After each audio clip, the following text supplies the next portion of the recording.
Ngayong gabi, rider, nagmalasakit lang na habulin ng isang traffic violator na hindi matugis ng MMDA enforcer. Pero ito pala ang naging mitsa ng kanyang buhay. Sabi po ng asawa ko, dyan ka lang, antayin mo ko, habulin ko lang yon. Sabi ko, kinakabahan na po ako. Naisip ko kung hindi po siya nasemplang, hindi siya nasagasaan, baka po siya ibinaril.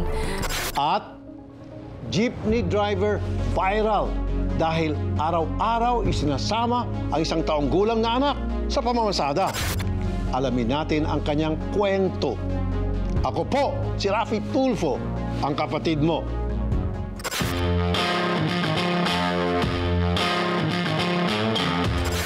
May kasabihan tayo. Kung gusto mong mabuti ang gawin sa'yo, gumawa ka rin ng kabutihan sa iba. Pero kabaliktaran ang naging hatid ng pagmamalasakit ng isang motorcycle taxi rider sa Quezon City. March 14, 2025, araw ng Biyernes, kaya sinundo si Leira Zara ng mister niyang si Wilmer mula sa Maynila, kung saan siya nagtatrabaho at buong linggo ng stay-in. Habang binabaybay ang kahabaan ng E. Rodriguez Street sa Quezon City, nakatsyempo sila ng emergency. Si Wilmer, to the rescue agad. May ambulansya po, emergency. Tinulungan pa po namin yun. Kami, syempre Friday, traffic rush hour po. Kami po yung nagbubusina sa mga sasakyan para mag-giveaway dun sa ambulance hanggang... Pagkatapos nito, nagtuloy-tuloy na sa biyaya mag-asawa. Pero maya-maya, may nadaanan naman silang issue sa kalsada. Nag-stop over kami doon sa madalas po naming tinitigilan talaga doon sa may corner ng Sullivan, doon po sa may siomai cart. Siya po, kakain na po noon. Tapos ako po, umakyat ako bandang taas, mamimili po ako ng pasalubong. Yung mga napamili ko po, wallet, cellphone, nilagay na po namin lahat sa compartment para wala na po akong hawak habang bumabiyahe po kami. Nagkukwentuhan, konting kwentuhan, naka-on na rin po yung motor noon. Ready to go na po kami, kumbaga sasampa na lang po ako. Nung nagkukwentuhan pa lang po kami, doon po namin napansin na yung mga MMDA ay may sinita. Pero yung motor po ay hindi tumigil. Walang motor ang mga sumitang tauhan ng MMDA. Kaya si Wilmer, voluntaryong hinabol ang pasaway na rider. Habang si Leira, walang nagawa kundi hintayin makabalik ang asawa. Sabi po ng asawa ko, dyan ka lang, antayin mo ko, habulin ko lang yon. Nandun na lang po ako, naiwan na lang po ako dun sa may Sullivan, dun po ako sa labas ng Jollibee nag-aantay. Kasi wala po akong cellphone, wala akong pera. Kumbaga, nasa labas lang ako para kung ako yung unang makakita sa kanya pagka dumating siya. Kasi wala siyang contact sa akin eh. Pero lumipas ang dalawa hanggang halos 4 na oras. Hindi pa rin bumabalik si Wilmer. Matindi na ang kabog ng dibdib ng kanyang misis. Sabi ko, hindi na normal na 4 na oras po ako nag-aantay. Sabi ko, kinakabahan na po ako. Naisip ko kung hindi po siya nasemplang, hindi siya nasagasaan, baka po siya ibinaril. Lumala pa ang kanyang kaba nang biglang dumating ang kanyang ina kasamang isang pulis. Sa isip ko, bakit ako susunduin ito? Hindi normal, kako. Tapos lumapit po ako sa nanay ko. Sabi ko, bakit ka nandito? Nasaan si Nognog, kako? Tapos sabi niya, halika, sama ka sa akin. Tapos doon ko nalaman na may kasama po siyang pulis. Sabi ko, sir, bakit? Ano nangyari sa asawa ko? Panay ang pagsusumamo ni Leira. Pero hindi sumagot ang mga pulis hanggang makarating sila sa presinto. Doon, nakatanggap daw siya ng kakaibang tawag mula sa katrabaho. Ang bungad po sa akin, condolence at pakikiramay. Sabi ko, bakit po condolence? Bakit po pakikiramay yung sinasabi niyo? Buhay pa po yung asawa ko. Sabi ko, kakarating ko lang ng police station. Sabi ko, pupuntahan ko pa lang yung asawa ko. Buhay pa na may asawa ko. Bakit condolence yung sinasabi niyo? Dahil dito, nagpumilit na si Leira na makitang asawa. Sabi ko sa mga pulis, sabi ko, sir, baka pwedeng puntahan natin yung asawa ko na kasi sabi ko, baka hinahanap na ako ng asawa ko. Habang naghihintay ng sundo, nagdesisyon ng nanay ni Leira na sabihin ang totoo tungkol kay Wilmer na ito ay nakabaril. Sabi ko, ano man lagay ni Nognog? Sabi ko, sabihin niyo na sa akin. Tapos yun nga yung sinabi niya, nabaril. Tapos wala na nga daw. Tapos pagkadating namin ng ospital, sabi ko, i-confirm ko kung yung asawa ko yun kasi baka mamaya nagkakamali kayo. Baka kakukamukha lang niya. Yun nga lang, hindi nagsisinungaling ang mga ebidensya na ang mister niyang si Wilmer tuluyan na siyang iniwan. At ang salarin, isang abusadong rider na ayaw magpasita sa mga otoridad. Lumalabas na itong rider pala ay pinara dahil sa kanyang initial violation na tinatawag na dress code dahil ito po ay nakatsinelas. Binigay na sa akin yung relo, binigay na sa akin yung sing-sing sa asawa ko ngayon. Tapos yun, pinuksan niya nila. Asawa ko nga.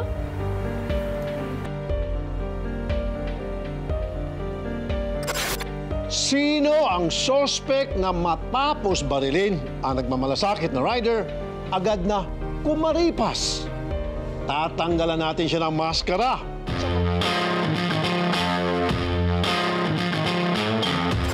Nagkusang loob lang ang rider na si Wilmer Zara na humabol sa isang traffic violator na hindi kayang i-corner ng mga MMDA enforcer sa Quezon City. Ngunit, bakit kaya humantong pa ito sa pagpatay kay Wilmer? March 14, 2025, isang tawag ang natanggap ng nanay ni Wilmer Zara na si Marley. Balae niya ang nasa kabilang linya at ito ay tunog balisa. Sabi niya yung bunso. Sabi ko bakit? Pero hawak-hawak na ng balae ko yung ulo niya. Parang masakit na namumula. Nakita ko nag-video call siya. Sabi niya, sabi ko, sumisigaw ako. Sabi ko, bakit? Ano ba nangyari? Sabi kong ganun.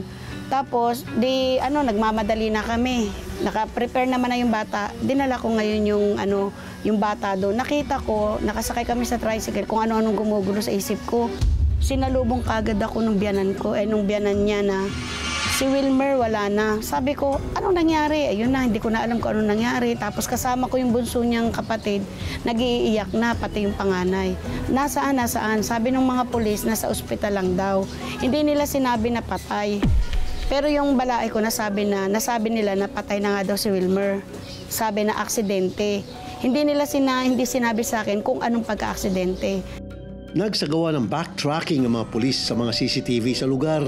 Sa isa sa mga kuha, nakitang naglalakad pang sospek bago siya tuluyang natuntun at nahabol ni Wilmer. Ito namang biktima, nung hindi niya na naabutan, bumalik. Pero sa isang anggulo ng CCTV, nakita doon na nakasakay na, naka-backride sa biktima ang suspect.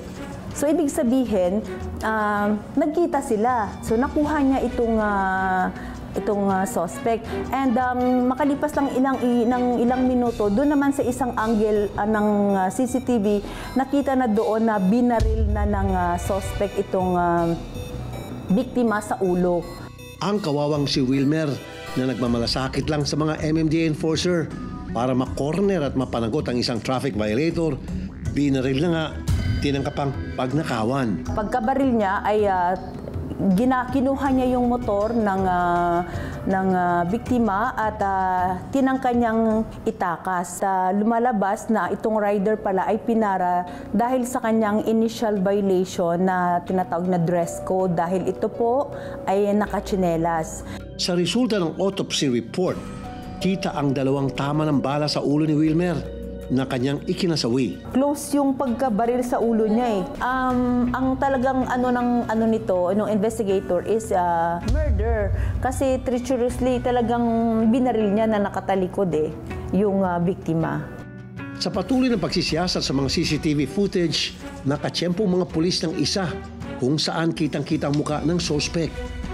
Nagsagawa rin ng cross-checking sa mga basyo ng bala na na-recover sa crime scene. At na-trace ang mga ito sa isang Abo Cabalo Sampilyo na may standing warrant of arrest na pala para sa kasong murder. Ngayon, madodoble pa ang kaso niya. Pinatawan ng MMDA ng 500,000 pisong patong sa ulo si Sampilyo. Dinagdagan pa ito ng inyong lingkod ng 500,000 piso rin para agad na malakip ang sospek. Hindi nagtagal, mayroon na ngang mga nagpakilalang testigo. Sa edad na 27 anyos, haharapin ng mag-isa ni Lera ang pagpapalaki sa dalawang anak nila ni Wilmer na 2 at 5 taon pa lamang. Alam ni Lera na magiging napakahirap ito. Pero sa kabila ng lahat, ipinagmamalaki pa rin niya na ang kanyang asawa namatay na isang bayani. Sobrang proud ako sa asawa ko kasi simula noon hanggang ngayon, iisa yung ginagawa niya, yung tumulong kahit hindi niya kakilala, kahit hindi niya alam kung anong magiging outcome ng pagtulong niya. Talagang susugod at susugod siya para matulungan lang yung tao na nakita niyang kailangan ng tulong. Dati, hindi ko alam kung kakayanin ko, pero pipilitin ko. Kasi alam kong yan yung gusto mo. Sobrang miss na kita. Miss ka na ng mga bata. Hindi ko alam kung paano yung magiging routine namin pagka nailibing ka na. Paano tatakbo yung buhay namin.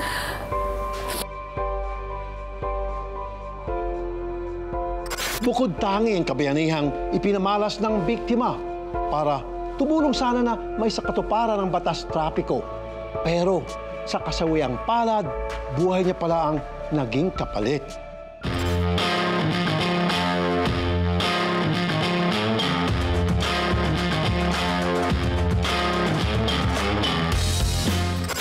Usap-usapan sa social media ang isang jeepney driver sa Sampaloc, Maynila na araw-araw kasi kasama niya sa pagbiyahe ang isang taong gulang na anak na lalaki. Ulirang ama siya para sa ilan. Pero para sa amin, lubos kami nag-aalala sapagkat hindi na ito tama. Bahagi ng araw-araw na pamumuhay sa Sampaloc, Maynila ang mga jeep. Dito namin nakilala ang 52 years old na si Romel, isang jeepney driver. Ako bisan jeepney driver. Bumibiyahe po kami ng Tayuman, Lardizabal. 2000 pa ako nagsimula dito eh. Wala naman kaming ibang alam na hanap buhay, kundi ganito lang. Kaya dito na lang kami nagtiyaga, nagtiis. Nakaagaw ng aming pansin ang extra baggage ni Romel tuwing pumapasada. Ang baby niyang si Riley na 1 taong gulang pa lang. Wala naman kasi ako pag-iiwanan sa bahay eh. Hindi ko po rin pwedeng ipagkatiwala sa iba kasi baka mas delikado pa pagka alam niyo naman maraming nangunguwang bata ngayon, baka may biglang mawala.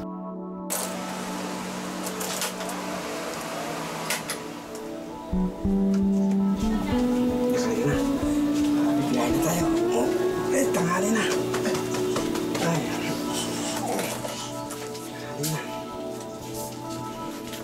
Maaga pa lang, hinahanda na ni Romel ang lahat ng kailangan ni baby Riley, kasama ng gatas at diaper. Dito ko siya tinali. Ginawa ako ng doyan dito.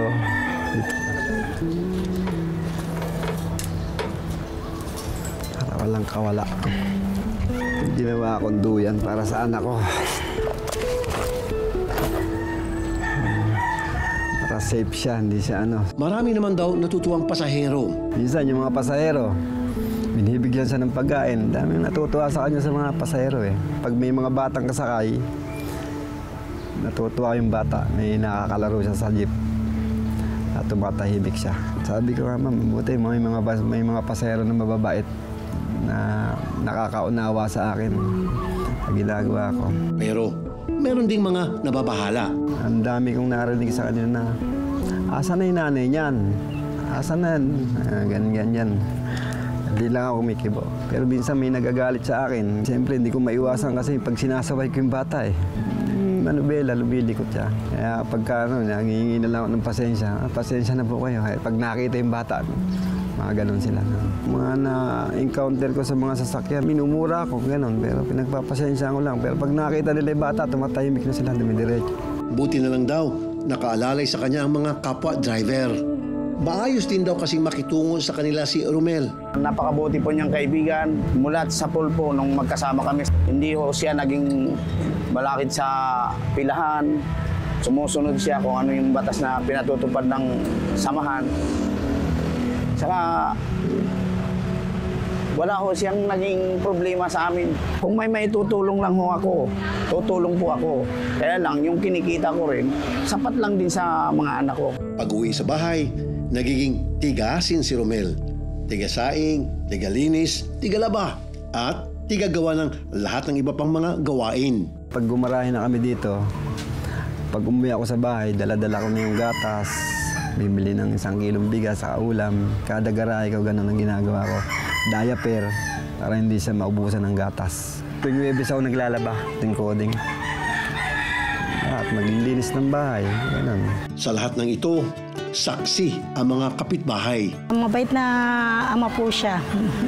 Kasi siya lahat nag-aasikaso sa anak niya. Lalo yung maliit niya, simula ng pagkapanganak siya na nag-ano. Pag umagay, gising niya, bit-bit niyang bata. May dala siyang bag, sa bata, magdadrive siya sa jeep. Yung anak niyang babae, nag-aaral yun sa Ligarda. Yun. Tapos pag gabi, uwi niya, yung anak naman na magbantay, babalik siya drive. Ayun, biiwanan mo na yung mga anak niya o gatas, pagkain nila, ganun.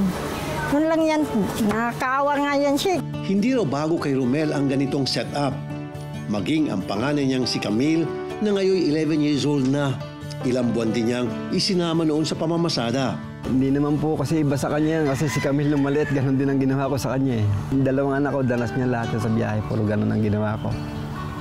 Kasi yung mama niya, minsan nagtatrabaho. Alam ng lahat ng driver dito, ganyan lahat ang ginagawa ko. Si Camille, mga ano lang, siguro mga kalahating taong ko lang siguro kasama sa biyahe. Kasi hindi ko na pinagtrabaho yung mama niyan eh. Nakahawa na ako sa bata kasi babae. Proud na proud po kay Papa kasi po nakakaya niya po lahat ng mga sakripisyo na ginagawa niya sa amin. Pero nasaan nga ba kasi ang ilaw ng kanilang tahanan? Ayun nga ma'am, nag-apply ng ibang bansa para makatulong sa pambagastusin sa bahay. Sakto lang, pambayad sa bahay. Tubig, ilaw. Pang-allowance ng 2 bata. Kasi actually ma'am, may 2 siyang anak sa sa iba eh. Lahat ng pinapadala niya, binabudget ko lang. Ano nga bang dahilan at mag-isang isinataguyod ng tsuper na si Romel ang araw-araw na pamumuhay ng 2 niyang anak?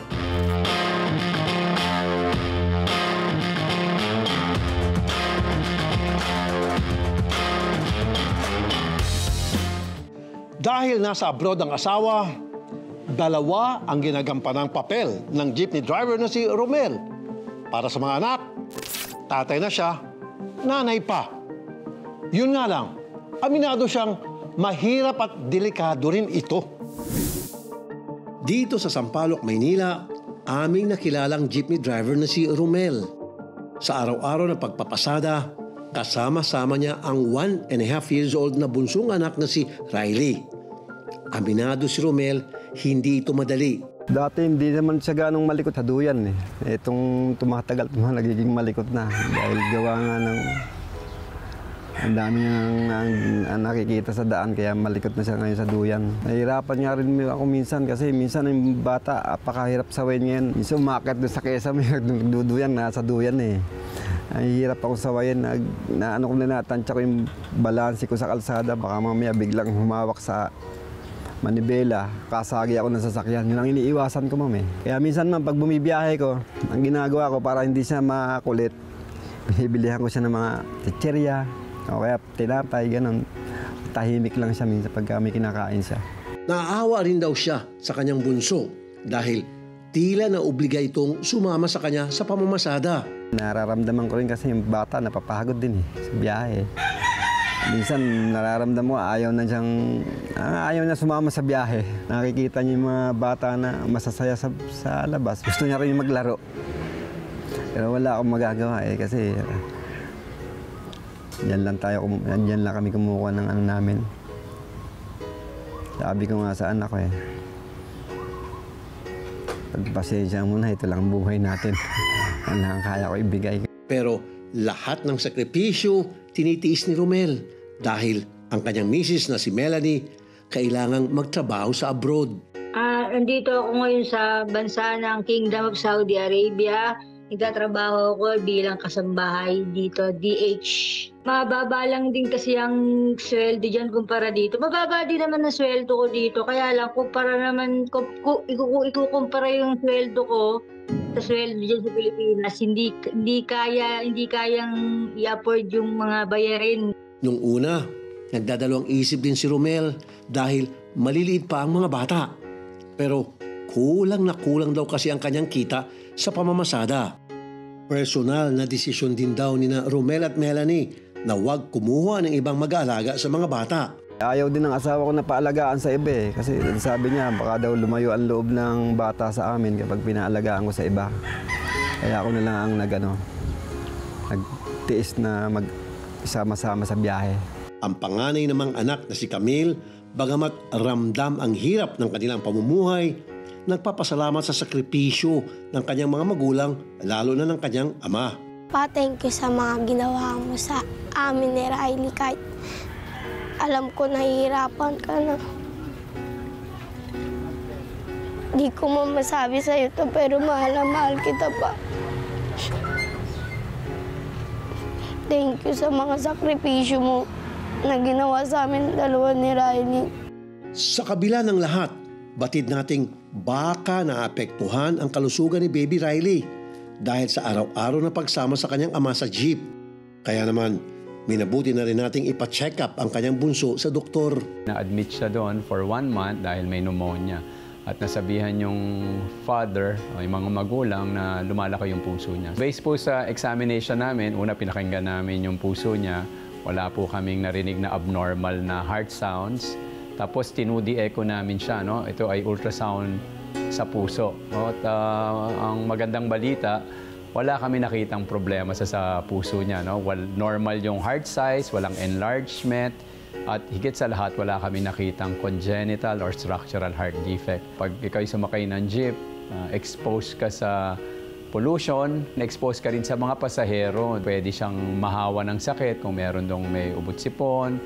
Pwede rin siya magkaroon ng hika o allergy sa mga nalalanghap niya. So, talagang health risk, lalo na sa mga batang halos 1 taong gulang pa lang. Para magkaroon ng isang healthy development, ang isang baby o toddler, kailangan sila ay na-expose sa isang nurturing, secured at predictable environment or predictive environment. So pag sinabi natin secure, dapat itong environment ito ay ligtas at malayo sa pagbibigay ng overstimulation o mga matinding stress tulad ng matinding ingay, matinding init, ganong klase ng environment. Pangalawa, pag sinabi natin predictive, ibig sabihin yung environment ay may kakayahan na makapag-establish ang bata ng kanyang daily routine. Tulad halimbawa, dapat yung environment may kakayahan na makapagbigay ng tamang tulog, tamang oras ng kain, o kaya naman may enough o sapat na espasyo para ma-explore niya yung tinatawag nating play or playtime. Pangatlo, kailangan merong nurturing environment. So, ibig sabihin, yung environment ay nag-aalaw sa magulang na makapag-establish or makapagbigay ng emotional support. Ipinaalaala rin natin sa mag-asawa na kung tutuusin, may pwede silang pananagutan, partikular sa Republic Act No. 11229 o ang Child Safety in Motor Vehicles Act. Sa ilalim ng RA 11229, Section 5 ay pinagbabawal ang bata na ang edad ay 12 o below na paupuin o umupo sa harapan ng anumang sasakyan. Pwera na lamang kung ang kanyang tangkad ay 4'11 o pataas. Maaaring maparusahan ang driver nang papagbayarin siya ng multa o di kaya ay maaaring masuspindi ang kanyang lisensya sa loob ng 1 taon. Sa ilalim ng RA 7610 as amended, Section 10 nito ay pinagbabawal din ang sinuman na maisadlak o isadlak ang isang bata sa mga mapipiligrong kondisyon na kung saan naaapektuhan o maaaring maapektuhan ang kanilang child development. Ang sinumang lalabag sa batas na ito ay maaaring maparusahan ng pagkakakulong na hindi bababa ng 6 years and 1 day. Naniniwala ang DSWD na ang best interest ng bata ay lumaki kasama yung kanyang biological parent. Napakahalaga po yun sa development ng isang bata. Kaya hindi po natin inilalayo yung pong kanyang anak. Maliban na lamang kung merong abuso na ginagawa doon sa bata. Pero kung nakikita naman natin na ito ay isinasagawa, yung pagsasama ng ama sa kanyang anak sa pamamasada ay dahil sa kawalan lamang po ng mapag-iiwanan, talagang kailangan din niya na maghanap buhay. Nung bumisita yung ating mga staff, merong financial assistance na ibinahagi dahil during the course of the interview, nung binisita nga sila ng social workers, nalaman natin kung magkano yung kinikita o yung pinapadalang remittance nung kanyang asawa. Kung babayad pa po kasi, wala na rin matitira sa sahod ko. Ngayon naman, kung wala din naman po kasi talagang mapapag-iwanan ng bata, bukod talagang kami lang po talagang dalawang mag-asawa nagtutulungan po sa ngayon dahil po ang mga anak ko mga nag-aaral pa rin po. Makaipon lang talaga ako. Plano ko bumili ng motor para kahit nasa yan ako sa Pilipinas, meron ako inaasahan na trabaho na matibay-tibay.